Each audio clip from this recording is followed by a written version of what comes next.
नमस्कार, मी सविता बदे आपल्या सगळ्यांचं स्वागत करते माझ्या यूट्यूब चॅनल फायनान्शियल फ्रीडमवर।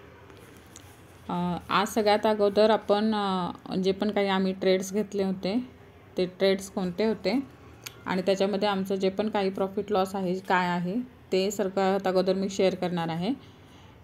तर आज आम्हाला 2 ट्रेड आम्हाला मिळाले होते आमच्या स्ट्रॅटेजीप्रमाणे आणि त्याच्यातला जो पहिला ट्रेड होता तो ग्रासिम होता आणि दुसरा जो ट्रेड होता तो चेंबर फर्टिलायझर्स होता। ठीक आहे, तर त्याच्यामध्ये एकामध्ये आम्ही टार्गेटच्या फार जवळ होतो पण तिथून तो जो पण ट्रेड होता तो आमचा रिव्हर्स आला आणि त्याच्यामुळे आम्ही तो ॲक्च्युली 2-3 पॉईंट कमी होते टार्गेटला, फक्त म्हणजे 20 पॉईंट टार्गेट होतं आणि तिथं फक्त 2-3 पॉईंटच कमी होते, तरी पण तो रिव्हर्स आला म्हणून आम्ही त्याला CTC एक्झिट केलं। ठीक आहे, आणि दुसरा जो होता चेंबर फर्टिलायझर्स तो आम्ही आमचं जे पण दुसरं टार्गेट होतं ते आम्ही टार्गेट बुक केलं।